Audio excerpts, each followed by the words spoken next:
दोस्तों, जैसा आप सभी जानते हैं, भारत सरकार ने 15 वर्ष से लेकर और 18 वर्ष तक के बच्चों का टीकाकरण शुरू किया है। इस टीकाकरण से, इस वैक्सीनेशन से जुड़े हुए कुछ सवाल हमारे मन में हैं। आज हम उन पर चर्चा करेंगे। नमस्कार दोस्तों, मैं आपका दोस्त अजीत वेद कुमार। जैसा कि आप सभी जानते हैं कि जनवरी 3 से वैक्सीनेशन स्टार्ट किया गया है। जनवरी 3, 2022 से 15 वर्ष से और 18 वर्ष तक के बच्चों में।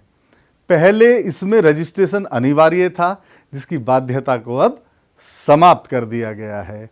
तो अब हम वॉक इन जा सकते हैं किसी भी कोविड वैक्सीनेशन सेंटर पर, जो सरकारी अस्पतालों में भी हो रहा है, उनकी पीएचसीज पे भी हो रहा है और स्कूल्स वगैरह में भी कैंप लगाकर किया जा रहा है। तो आप कहीं भी वॉक इन जाकर अपना वैक्सीनेशन करवा सकते हैं। अब इसमें आपके मनों में कुछ सवाल होंगे कि कौन सी वैक्सीन लगेगी, कहाँ लगेगी, कब लगेगी, उसके डोज कितने होंगे, उसका कोई साइड इफ़ेक्ट तो नहीं है।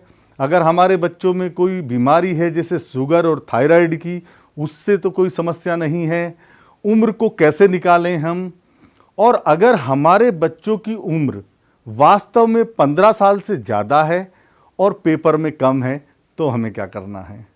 तो चलिए शुरू करते हैं। सबसे पहले इसमें जो बच्चों का वैक्सीनेशन किया जा रहा है 15 वर्ष से और 18 वर्ष तक, इसमें केवल कोवैक्सीन का इस्तेमाल हो रहा है भारत में। और कोवैक्सीन बहुत सेफ वैक्सीन है। अब से पहले भी एडल्ट में लगभग 15 करोड़ लोगों को ये वैक्सीन लगाई जा चुकी है और एक भी इसका साइड इफ़ेक्ट देखने को नहीं मिला है। तो ये वैक्सीन पूरी तरह से सेफ है। बच्चों के लिए भारत में केवल कोवैक्सीन ही है जो भारत बायोटेक ने बनाई है, जिसका क्लिनिकल ट्रायल किया गया है बच्चों के लिए 2 वर्ष से और 17 साल तक के बच्चों के लिए। हालांकि अप्रूवल जो अभी मिला है, जो शुरुआत की गई है, वो 15 से 18 वर्ष तक के बच्चों के लिए की गई है। बाकी कोई भी वैक्सीन भारत में अभी उसको मंजूरी नहीं मिली है। कारण यह है, या तो वह किसी भी वर्ग में लगाई नहीं जा रही है, और या उसका जो बच्चों में क्लिनिकल ट्रायल है वो पूरा नहीं हुआ है, कंप्लीट नहीं हुआ है। तो कोवैक्सीन लगाई जा रही है। इसके अलावा इसके कितने डोज लगने हैं, इसके भी जैसे एडल्ट में लगे हैं 2 ही डोज लगेंगे दोस्तों। और उनका जो अंतराल होगा पहले डोज से दूसरे डोज का, वो 4 से 6 हफ्ते ही होगा। इसके अलावा अगर हम बात करते हैं कि कहाँ लगेगी, तो हम कहीं भी जाके लगवा सकते हैं, हॉस्पिटल्स में, और जैसा मैंने बताया कि स्कूल्स वगैरह में भी कैंप लग रहे हैं, और जो सरकारी पीएचसी है उन पर भी ये लगाए जा रहे हैं। तो हम कहीं भी जाकर लगवा सकते हैं। अब बात आती है कि इसके साइड इफ़ेक्ट तो नहीं है।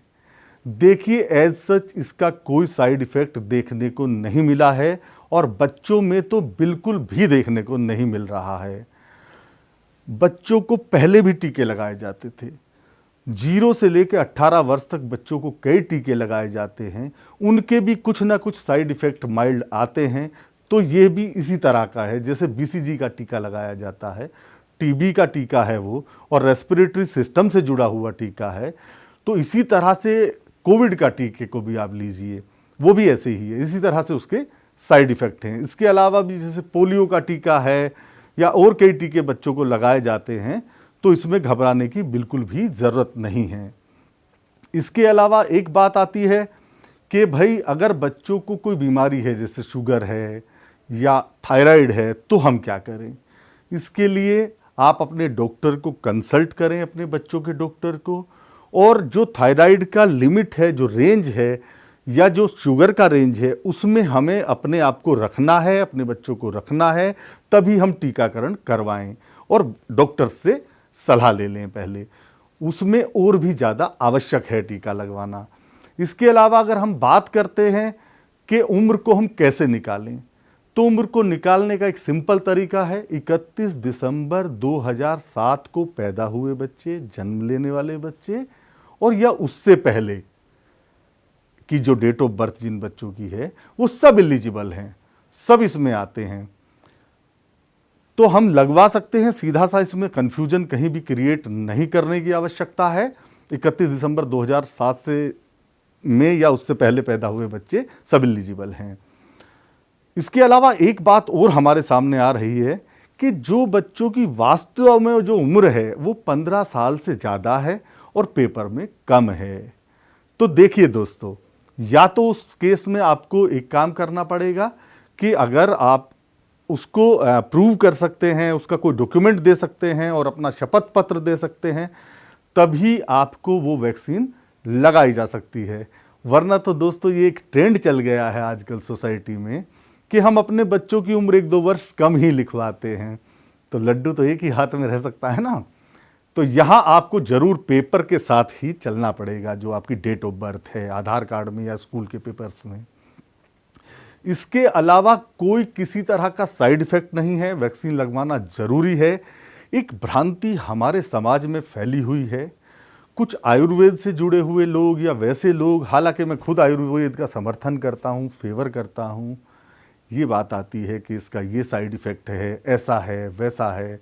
नहीं दोस्तों, इससे भी ज़्यादा साइड इफ़ेक्ट तो हमारे बच्चे आजकल जो है, पॉल्यूशन इतना है मार्केट में, जो खाना पीना है बच्चों का वो हाइजेनिक नहीं है। बच्चे पिज़्ज़ा खाते हैं, बच्चे बर्गर खाते हैं, बच्चे और 10 तरह की इस तरह की चीज़ें खाते हैं। तो उस पर समझाया जाए, उससे बच्चों को तरह तरह की बीमारियां घेर रही हैं, उनसे बच्चों को ज़्यादा दिक्कत आती है। वैक्सीन तो बच्चों के जीवन बचाने के लिए है और आज ज़रूरी है, बहुत ज़रूरी है वैक्सीन।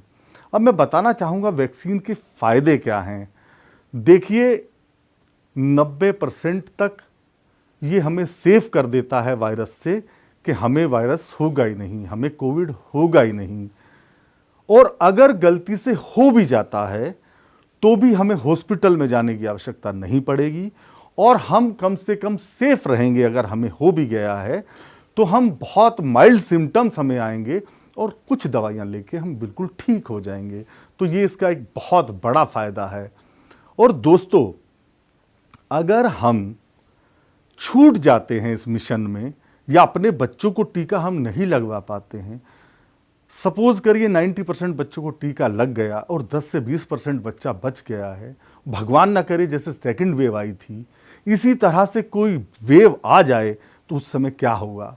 पूरा अटैक उन्हीं बच्चों पर आएगा, पूरा जो प्रेशर होगा वो उन्हीं बच्चों पर होगा जो इससे छूट गए हैं। तो ऐसा रिस्क हमें नहीं लेना चाहिए, हमें लगवाना चाहिए वैक्सीन को। तो इसके अलावा और भी बहुत सारे इसके अनगिनत फ़ायदे हैं, बहुत फ़ायदे इसके हमें होने वाले हैं। अब मैं एक बात करूँगा, आप जैसे स्कूल्स में कैंप लग रहे हैं तो एक भ्रांति आपके मन में हो सकती है कि पुरानी फीस तो स्कूल वाले नहीं मांग लेंगे। तो मैं अपने दोस्तों से, स्कूल वालों से भी गुजारिश करता हूं और आपको एश्योर करता हूं कि शायद कोई इसमें फ़ीस नहीं मांगेगा। आप जाइए, वैक्सीन लगवाइए और आइए। तो आप डरिए मत कि फ़ीस मांग लेंगे और हम स्कूल ना जाके टीका ना लगवाएं वहाँ जाकर। इसके अलावा जो बाकी बच्चे हैं, जो हमारे और एज ग्रुप के बच्चे हैं 12 से 15 वर्ष तक या उससे भी नीचे, वो कब शुरू होगा, ये भी एक सवाल आप लोगों के मन में हो सकता है। इसमें हमारी एक संस्था है एनटागी, जो हमारी नेशनल टेक्निकल जो है एडवाइजरी एक ग्रुप है, वो डिसाइड करता है बैठ के कि किस एज ग्रुप में लगना है, कैसे लगना है। उस पर पूरा R&D की जाती है, रिसर्च की जाती है कि किसके लिए कितना घातक है, कितना सेफ है वायरस और वैक्सीन। इन सब चीज़ों पे चर्चा करने के बाद इसका परमिशन दिया जाता है। जहाँ तक बात है कि अभी छोटे बच्चों को छोड़ा हुआ है, इसका जो सेगमेंट डिसाइड किया गया था इंटेलेक्चुअल्स के द्वारा या इस टीम के द्वारा या डॉक्टर्स के द्वारा, वो इस तरह से किया गया था। ऐसा माना जा रहा है कि 60 वर्ष से ऊपर के बच्चों को ज़्यादा नुकसान पहुंचाया है। वह वर्ष के जो लोग हैं, एडल्ट हैं, उन्हें बहुत नुकसान पहुंचाया है कोविड ने, उन्हीं की ज़्यादा जान गई है। नंबर 2 पे खतरा था 45 वर्ष से लेकर 60 वर्ष तक, उसके बाद 30 से 45 तक, उसके बाद 18 से 30 तक। अब इसी तरह से हम इसे कवर कर रहे हैं। और जहाँ तक बच्चों की बात है तो 20 साल तक के बच्चों में इसके खतरे बहुत कम देखे गए हैं, वैक्सीन के साइड इफ़ेक्ट भी बहुत कम देखे गए हैं, देखे ही नहीं गए हैं बिल्कुल भी। तो इसके रिस्क में ये बच्चे कम हैं, तो इसलिए इनको बाद में लिया जा रहा है। अब मैं आपसे हाथ जोड़ के विनम्र अनुरोध करता हूं अपने सभी अभिभावक से या इससे जुड़े हुए सभी लोगों से कि बच्चों का वैक्सीनेशन आप जरूर कराइए।